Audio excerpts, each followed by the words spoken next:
కండ్ల ముంగట మనిషి కానరాకుంటాయిండు అని ఇంటోళ్ళందరూ పీనుగ చుట్టూ చేరి ఒక ఏడుపు కాదట. ఇంకో దిక్కు డప్పులు మోగుతూనే ఉన్నాయి. పాడెగట్టి ఆఖరి యాత్రకు అంతా సిద్ధం చేస్తుర్రు. చుట్టాలు సావుకొచ్చిన వాళ్ళంతా శోకాలు పెడుతుర్రు. ఇంతల్నే పోయిండనుకున్న మనిషి ఎదురుగా నడుచుకుంటూ వస్తే ఎట్లుంటుందో వల్ల ఇదెక్క ట్విస్ట్ నాయన అనిపిస్తుంది కదా. అగో సేమ్ గసొంటి ముచ్చట్నే అయిందో కాడ. మహారాష్ట్రలో ఉన్న జలగావ్ జిల్లా పాల్తీ అనే ఊరిలో ఇచ్చంతరాల ముచ్చటైంది కదా. పోయిండనుకున్న మనిషి మళ్ళీ వచ్చి అందరికి షాక్ ఇచ్చుడే కాదు భయపెట్టిండు కూడా. రఘునాథ్ అనేటైనా క్యాలీ తప్పి ఊర్లో తిరిగేదట. అయితే 3 రోజుల కింద రైల్వే ట్రాక్ మీద రైలు గుద్ది ఎవరిదో డెడ్ బాడీగా అనిపించిందట.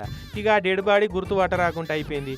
ఇక రైల్వే గేట్ మీద రఘునాథ్ గురించి ఎరకై రోజు ఈయననే ఇట్లకెళ్ళి తిరుగుతుండేది. కొంపదీసి రైలు కింద పడ్డడా ఏంది క్యాలీ తప్పిన మనిషి అనుకొని ఇంటిలోని పోయి అడిగిండట. అవు మావోడు కూడా 3 వద్దుల ఇంటికి రాక ఏడున్నాడో అని ఇంటోళ్ళు కూడా చెప్పారట. ఇకేమున్నది అయితే రైలు గుద్ది చచ్చిపోయింది రఘునాథే ఉన్నట్టున్నాడని పోలీసు వాళ్ళు ఫిక్స్ అయ్యారు. ఇంటోళ్ళని పిలిపించి బట్టలు అవి ఇవి చూపిస్తే కూడా మావోడే అని ఇంటోళ్ళు కన్ఫర్మ్ చేసిరట. ఇకేమున్నది పంచనామా చేసి బాడీని అప్పచెప్పారు. ఇక ఇంటోళ్ళు ఇంటికి తీసుకుపోయి పాడేగట్టి అంతిమ యాత్రకు ఏర్పాట్లు చేస్తున్నారు.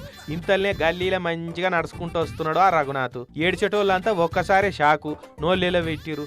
అరే మనం చూస్తున్నది నిజమేనా, వచ్చింది దయ్యమా ఏంది నిజంగా మనిషా అని చెప్పి కొందరు అయితే భయపడి దగ్గర పోయి ముట్టుకొని చూసిరట.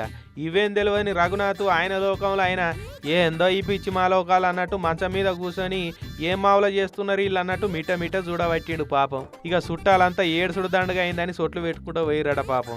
ఇక పోలీసు వాళ్ళకి ఈ సంగతి చెప్తే అరిగడ మరి చచ్చిపోయింది ఎవలని మళ్ళా మొదటికెంచి ఎంక్వైరీ సురువు చేసిరట. ఇంతకు ముందు ఇటువంటి షాన్ని అయినాయి కానీ ఇట్లా కూడా అయితే ఇదే ఫస్ట్ టైం.